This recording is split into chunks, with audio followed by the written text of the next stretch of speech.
Bonjour.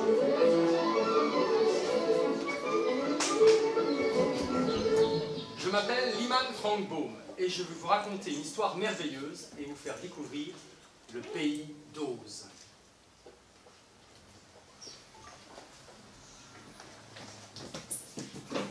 Une petite fille rêvait tristement. Elle aurait voulu s'envoler vers un pays merveilleux, bien au-dessus des nuages, bien au-delà de l'arc-en-ciel. Elle ferma les yeux et chanta son rêve.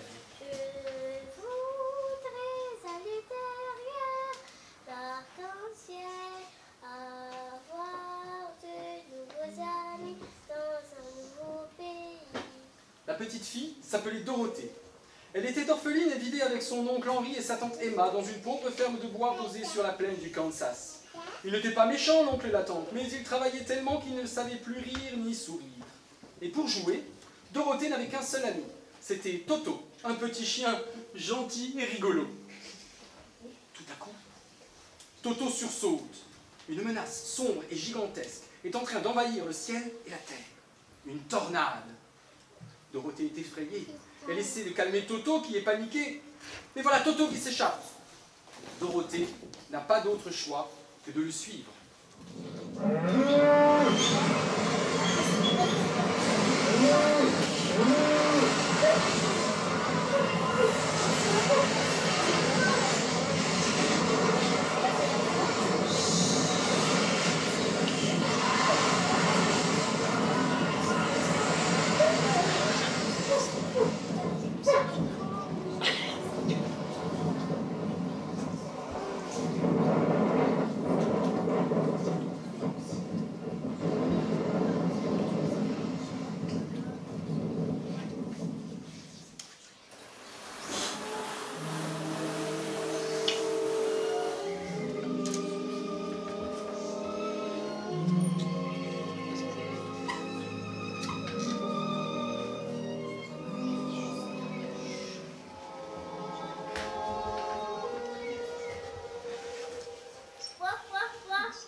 Chasse les souliers d'argent de la sorcière, ils sont magiques. Hail, hail, the witch is dead. Witch, oh witch, the wicked witch. Hail, hail, the wicked witch is dead. Hail, hail, the witch is dead. Witch, oh witch, the wicked witch.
doit rien sauf des allumettes. Allons voir le magicien.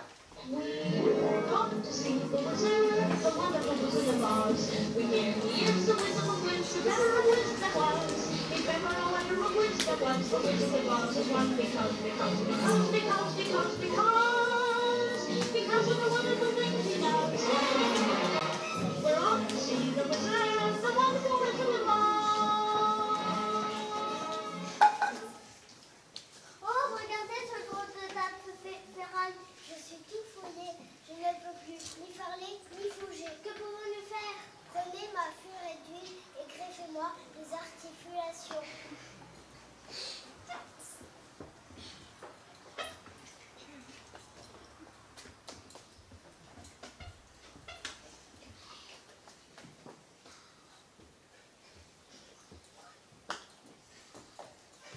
Monsieur le robot, te voilà maintenant en état de marche. Youpi, je peux de nouveau parler et chanter. Mais je ne suis pas un robot. Appelez-moi Fer-Blanc si vous voulez. Il me manque encore quelque chose. L'autre fois, j'étais un bûcheron, mais une malédiction m'a brisé le corps et le cœur. Ah, j'aimerais tant sentir un nouveau cœur battre dans votre poitrine. Fer-Blanc, c'est avec nous voir le grand magicien d'Oz. Il pourra peut-être t'en donner un. Ok, au revoir au magicien.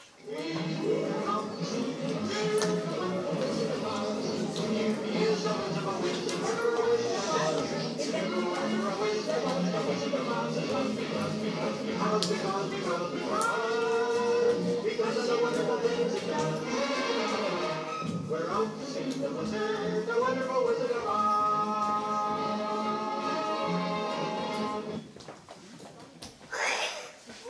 Tu m'as fait papa, tu m'as fait peur. Tu n'as pas honte, un grand loup comme toi. Je suis un fouillard. Je donnerai tout pour avoir du courage. Alors, viens avec nous voir le grand magicien d'Oz. Il pourra peut-être nous donner. I could while away the hours, conferring with the flowers, myself and with the rain. In my head, I'd be scratching while my thoughts were busy hatching if I only had a brain. I'd unravel every riddle, for in the middle, in trouble or in pain. Si j'avais du courage, je ferais ci, je ferais ça. Et puis ceci, puis cela, et puis ceci, comme ça. Appelez-les en route vers le pays du grand magicien d'Oz. Ok, allons voir le magicien.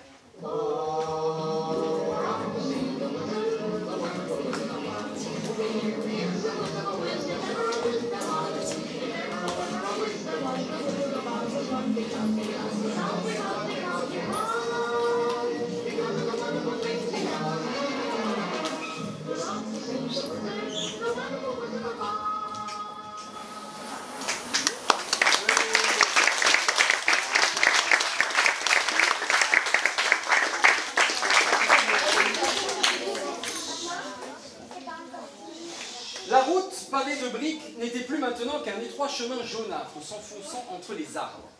La forêt, de plus en plus épaisse, se refermait sur eux.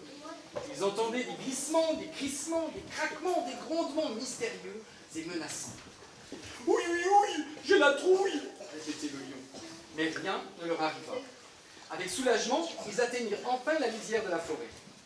La prairie de coquelicots dans laquelle ils marchaient maintenant était si belle, son parfum était si doux, que Dorothée avait envie de s'étendre au milieu de ces fleurs pour partir au pays des rêves.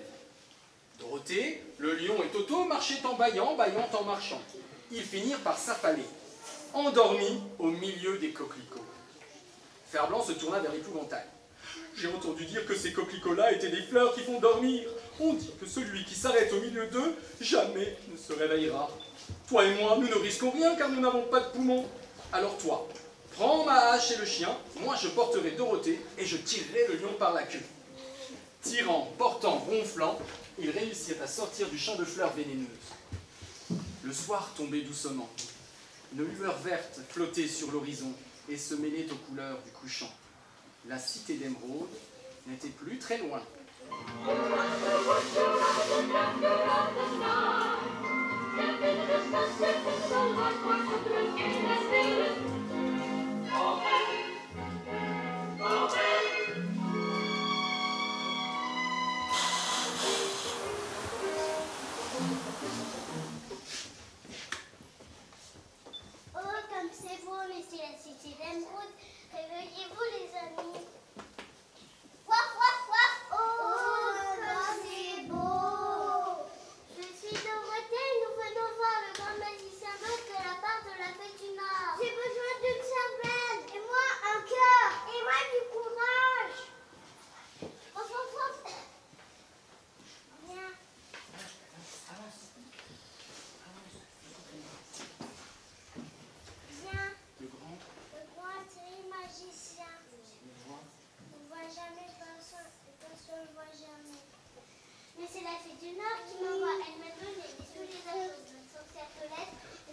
n'existait nulle route, nul chemin pour aller vers l'ouest.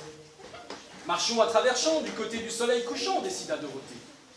Et les voilà partis à la chasse au parapluie. Les prairies verdoyantes laissèrent peu à peu la place à des étendues d'herbes jaunies et desséchées. Ils pénétrèrent dans le royaume de l'ouest. Des cailloux pointus leur tordaient et leur mordaient les chevilles. Des ronces géantes les griffaient, des branchages leur barraient le chemin. Ils avançaient quand même, grâce à Fer-Blanc qui leur taillait un passage à grands coups de hache. Et puis, comme par magie, les cailloux se firent sable doux, et les ronces s'écartèrent pour leur ouvrir un chemin et leur offrir des grappes de mûres délicieuses. C'est peut-être la fée du Nord qui nous vient en aide, dit Dorothée. Non, ce n'était pas la fée du Nord. S'ils avaient levé les yeux, ils auraient vu, à travers la brume, la silhouette de la sorcière de l'Ouest, chevauchant son grand parapluie. Ses yeux braqués sur les souliers d'argent de Dorothée. C'est elle qui, par magie, venait d'ordonner aux cailloux et aux ronces de se faire tout gentils. Quand elle vit Dorothée et ses compagnons s'arrêter au pied des hautes murailles de son château, la sorcière ricana. Ils sont coincés, ces Minus. Je vais encore les aider à ma façon. Je mets le chapeau magique et j'appelle les singes volants.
singes volants répondirent à l'ordre de Dorothée. Et après quelques centaines de battements d'ailes, ils la déposèrent avec ses amis devant le palais du magicien.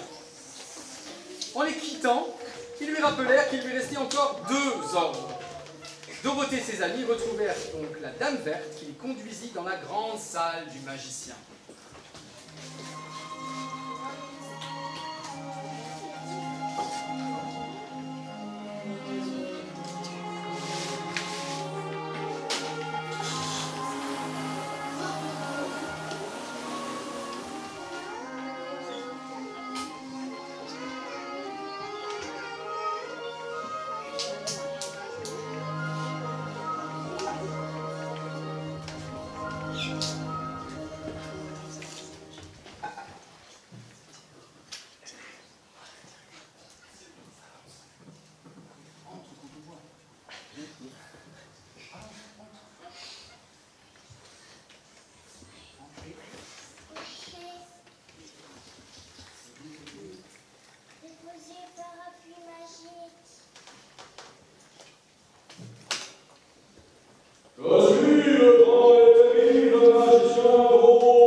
transformer en...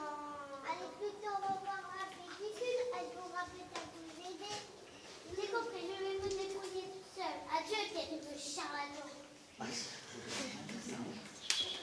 Gentil singe volant, emmenez-moi et mes amis chez la pellicule.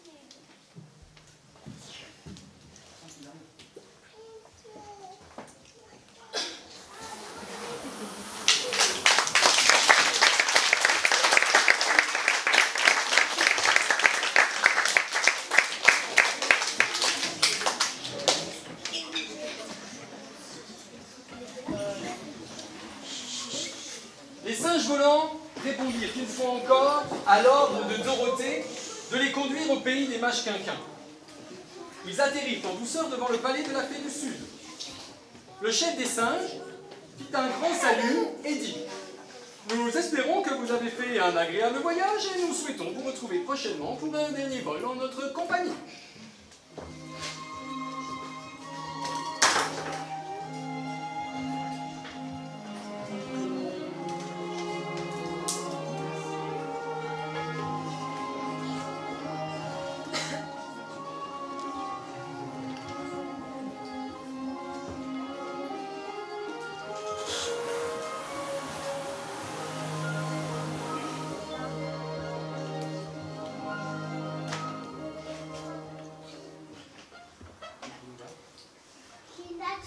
envoyé voir le magicien, mais le magicien est un imposteur. Il a pu me ramener au Kansas.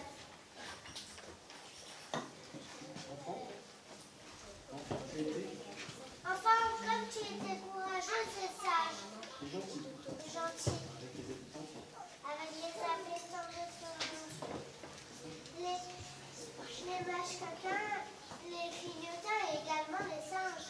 Maintenant, tu as gagné le pouvoir de rentrer chez toi. Il te suffit de fermer les yeux, de claquer des talons en disant « Je veux retourner au Kansas ». Mais si on rentre dans au Kansas, qui sera notre reine? Fer blanc pourrait être votre roi. Nous vous ferons briller. Nous vous ferons une couronne. Je n'en ai plus besoin. Quand je serai partie en mer, l'épouvantail au clignotant, puisqu'il ne veut comme roi. Puis d'emmener le lion dans la grande forêt où il deviendra le roi des animaux. Comme tu es gentil, maintenant, je donnerai le chapeau singe. Et ainsi, chacun pourra vivre libre et heureux.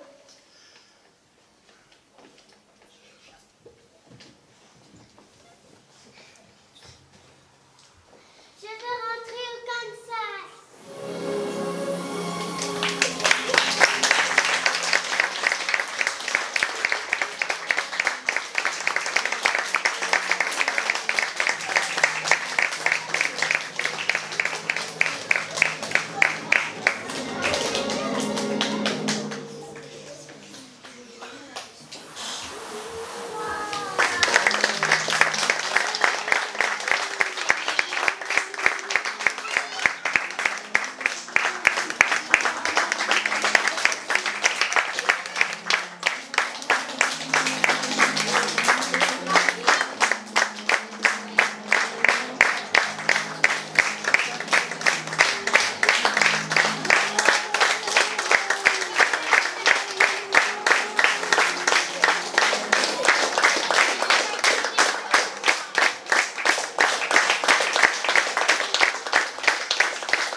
Magicien d'Oz par la troupe de la grande section de la maternelle de Volstroff, avec, dans le rôle de Dorothée, Jeanne. Dans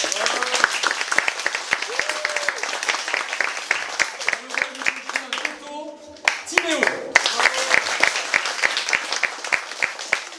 Dans le rôle du lion Trouillard, Nathan. Dans le rôle de l'épouvantail, Stanislas. Blanc, Mathéo. Dans le rôle des singes volants, Aidan et Lucas. Dans le rôle du magicien d'Oz, Maël. Dans le rôle des mâches-quinquins et des clignotins, Quentin, Benjamin et Morgane.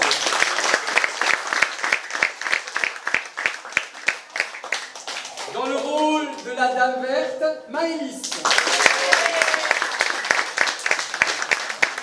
rôle de la petite Linda, Cléa. Dans le rôle de la méchante sorcière, Camille.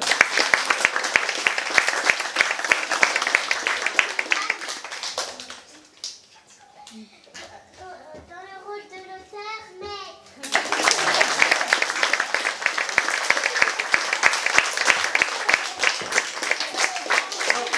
Cette belle pièce de théâtre n'aurait pas pu voir le jour sans la participation active en coulisses de l'indispensable Isabelle,